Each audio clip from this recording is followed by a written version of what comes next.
Hello everybody and welcome back to Military Aviation History. I'm your host Chris and you might know me as Bismarck, and today I have a more spontaneous video concerning an issue that I have been keeping my eye on for some time, and that is the ongoing search for a replacement for the Panavia Tornado. There is big news here. By the way, actually normally the inside the cockpit on the MS 406, a French fighter from World War II, was supposed to come out this week. But with the recent developments, with the news that broke, I thought that it would be cool to shift my attention to the now and talk about the recent news. And that is of course that Germany, apparently, and perhaps finally, decided to push forward in replacing their Panavia Tornado fleet.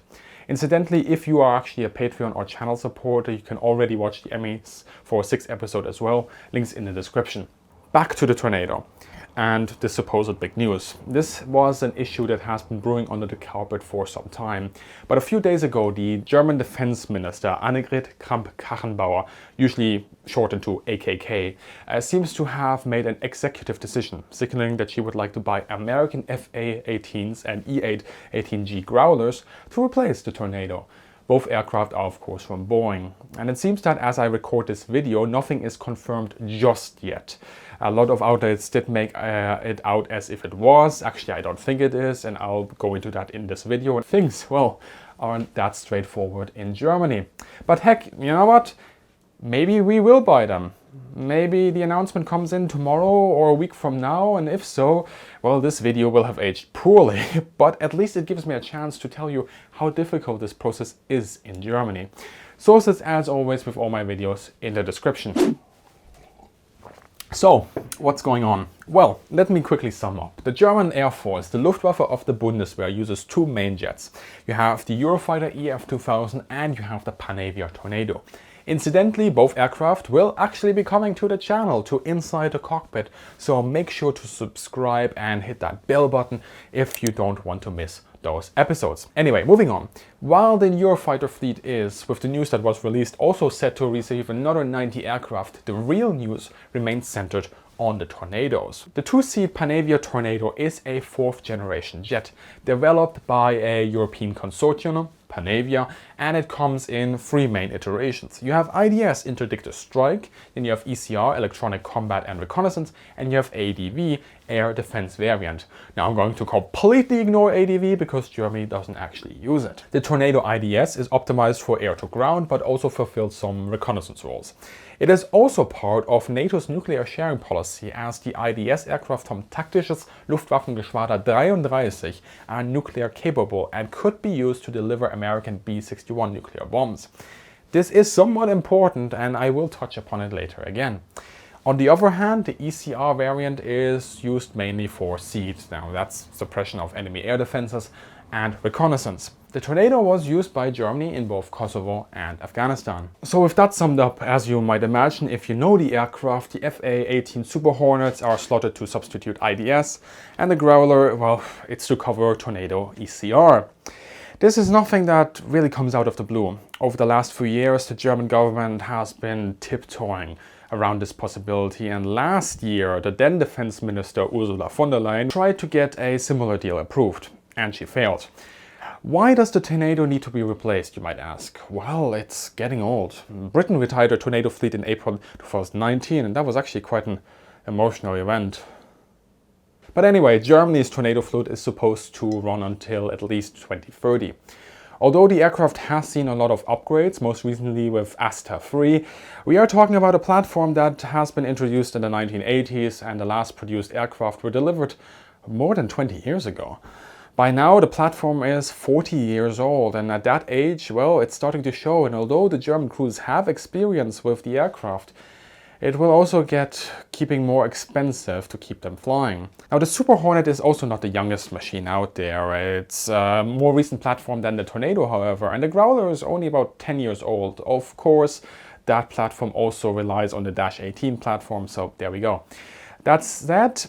Actually, the FA-18s are also starting to be phased out. Now, the big advantage of the Tornado was that it was a flexible machine. You had your IDS and you had your ECR with a lot of parallel capabilities. And from a budget standpoint, you had crossover in things like spare parts and maintenance, although the Tornado fleet is getting really expensive by now. Not 100% crossover, of course, but more than two separate platforms. And the new Boeing aircraft could provide something similar, plus perhaps strengthening transatlantic ties and also ensure that Germany gets a relatively newish machine quickly because no European alternative to the Tornado exists. Okay, so now that I cracked open the general case, let's get more specific. When this news was announced, quite a few commentators saw this as the big news. After all, Germany had finally made up its mind, right? Well, no, not from where I'm standing at the moment as I taped this episode. German news outlets actually were more cautious about the news. No surprise, since generally speaking, they probably know how the German acquisition program runs in a bit more detail than the foreign media or the foreign commentators. So let's look at this in a more detail. And I will have to broaden the scope here a bit before I can zero in again on this specific case, because otherwise we're missing a lot of context. Since about the 1980s, Germany, and it's not alone in Europe on this, started preferring homegrown solution to their MWS demands. And this trend has accelerated in recent years. The thinking is the same as everywhere. On the one hand, when you have military equipment, you want to be in control of production and development. This is not necessarily because there's a lack of trust towards the United States, but if there's ever a larger conflict, there is also a risk that you rely on overseas imports for spare parts and replacements and all that good stuff, and these don't arrive in time. It's a question of self-sufficiency, and it makes sense. As a side point, production licenses for major weapon systems nowadays are relatively rare amongst the major nations, and it always starts to make sense once you have a lot of these machines that you want to buy. So not applicable here. Of course, there are also economic incentives. European countries want to make sure that domestic companies get their contracts. It's like that in the US with Lockheed or Boeing, and it's like that over here with Airbus and the rest. So while the larger European countries like Germany, Britain, Spain, Italy might not produce their own MWS when it comes to their jets, they form consortiums that are successful, although not without hiccups of course, in procuring homegrown designs. Look at the Tornado or the Eurofighter. France and Sweden, on the other hand, well, they do rely nearly fully on their own industry, although there are signs that this might change sometime in the future as well. With that in mind, let's look at the political landscape in Germany, and let me explain briefly how things work here. This is going to be very simplified. There's a lot of stuff here, and again, I'll broaden and then I'll zero in. Germany is ruled by a coalition of two parties, the SPD and the CDU. The SPD is a traditional social democrat party leaning towards the left of the political spectrum, while the CDU is a center-right party and its counterpart. Those definitions are of course simplified, but hey, that's not the point here. Annegret Kramp-Karrenbauer, well, AKK, is part of the CDU, a party generally more open to transatlantic relations, but that also has been changing. What's important here is, however, that with any major sort of deal, even though the defense ministry is under control of the CDU, it has to pass approval by the coalition as a whole. And on this case, this is not easy because the SPD doesn't like this deal. It has strong ties, for example, with trade unions like Verdi, DGB and IG Metall. And some of these unions, especially IG Metall, are not happy with this deal. Even before this was announced, IG Metall warned the government that buying A-18s instead of more Eurofighters could cost up to 25,000 jobs in Germany alone, and around about 100,000 in Europe. And this is because a lot of sort of small contractors and companies work on the aircraft components. Now these numbers might be, well, they might be slightly exaggerated. I can't verify that right now. But these unions have strong ties with the SPD, and they represent a large share of their voters as well.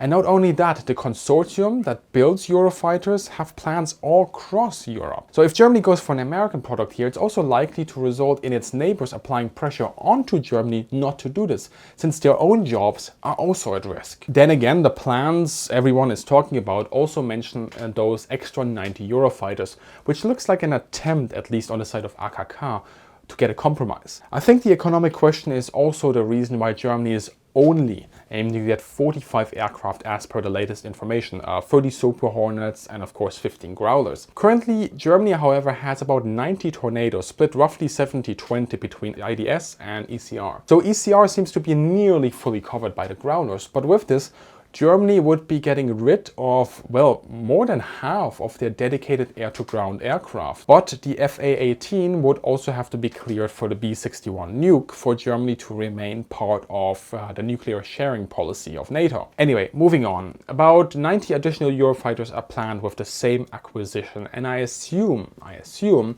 that these are to fill part of the conventional air-to-ground gap left, and that this order is also sort of a peace offering to the domestic industry by saying, yes, we are buying American, but we will also get more of your hardware as a compromise. But again, nothing is confirmed. That this is a tough call seems to be clear to everyone, and AKK has been taking an extremely cautious approach.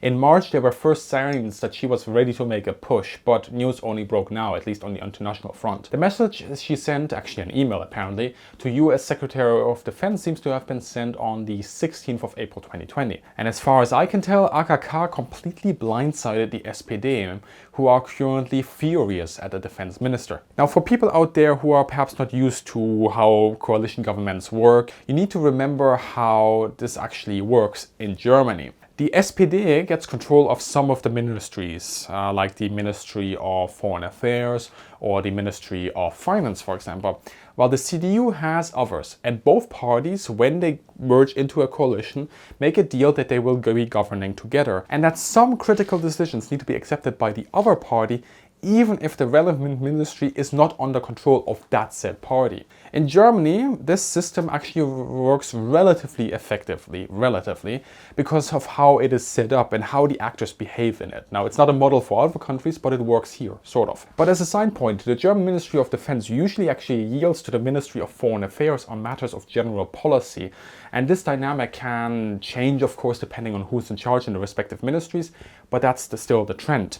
The point is here that what AKK did affects more than defense. It goes into economics, and that ministry is also from the CDU, yes, but it might have different priorities than to defense ministry. But crucially, it also goes into foreign affairs and labor as well. Both ministries are controlled by the SPD.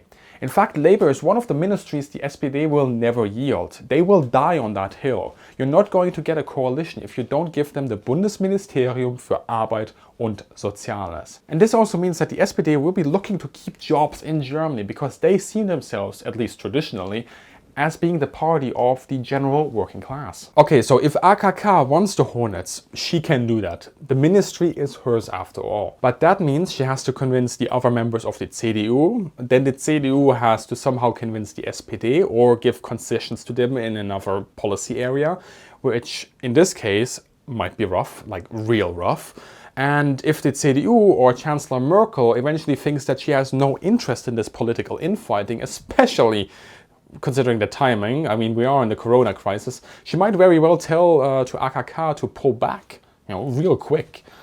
AKK might not like it, but guess what? You need money to buy those systems, and surprise, surprise, the treasury is in the hands of the SPD. Oh, I'm out. And one very, very, very crucial thing that I haven't mentioned just yet is that this deal, if it happens, has to pass Parliament first. The German Parliament has to sign off on any sort of major weapons acquisition program that happens. And that means that you're putting this up to a vote in front of opposition parties where they can have their say. Now, fair enough, you can say the Grand Coalition, maybe if there's a deal brokered between the CDU and the SPD, they're going to keep, that tight little union that they have, and they're going to push this through. But that will take a lot and a lot of political bargaining on the side of the CDU and especially AKK. And she probably doesn't have that political weight in Germany. And then one more important point is that some of these outlets have been reporting as if this is a done deal, a confirmed deal. Like I said, there's a whole political process that still has to happen for this to get anywhere close to that. So no, it's not yet confirmed. But one more thing is that AKK herself has said that she actually aims to have this project started in 2022 or 2023. So that's 2 to 3 years from now. And by then, with the trouble that Boeing is in, the price for Hornets would mount significantly. Boeing is going through a bit of a tough phase at the moment, you might say, and the way these things work is that you want to retain a set production efficiency, and to retain that you need a set amount of orders to retain staff and keep production essentially rolling. After all, you need to buy components from suppliers in advance. Usually those orders are placed like a year or 2 in advance. And if you don't get those aircraft orders, then and you can't put out your subcontracts, and those companies move on. Maybe they even lay off staff, and if you suddenly come back to them, these subcontractors usually can't suit your needs straight away, are slower to bring out your components, and they also will charge you at a higher rate. Currently, Boeing only has a few aircraft, the A-18 aircraft, left on order from the Navy, and that covers their part of their portfolio until 2021. And then they have like a dozen aircraft on order from Kuwait, but that is not enough to run production and sell the product at the usual price beyond that point. Now, Boeing can of course build whitetails, now aircraft that they fund with their own money in the hopes that they then will be selling them on in the future. But Boeing doesn't really have the funds for that at the moment. Really, if Germany doesn't go for it now, but in a year's time or in a 2 years time, Boeing might have to charge extra for those machines. Now, let's say that the 90 Eurofighters are enough of a bargaining chip to get this through the government, the trade unions, the European companies that are involved. Guess what? Airbus and all the other European companies know that Boeing is going through a rough time. And I might be cynical here, but I don't think it's wrong. They'll be hell-bent on stopping Germany from essentially propping up Boeing, an American company, when that competitor is already going through such a rough time. Well, you can see how much of a political issue military procurement is in Germany. And this is a simplified rundown. I have barely touched on NATO politics and European defense policy and completely ignored public opinion as well.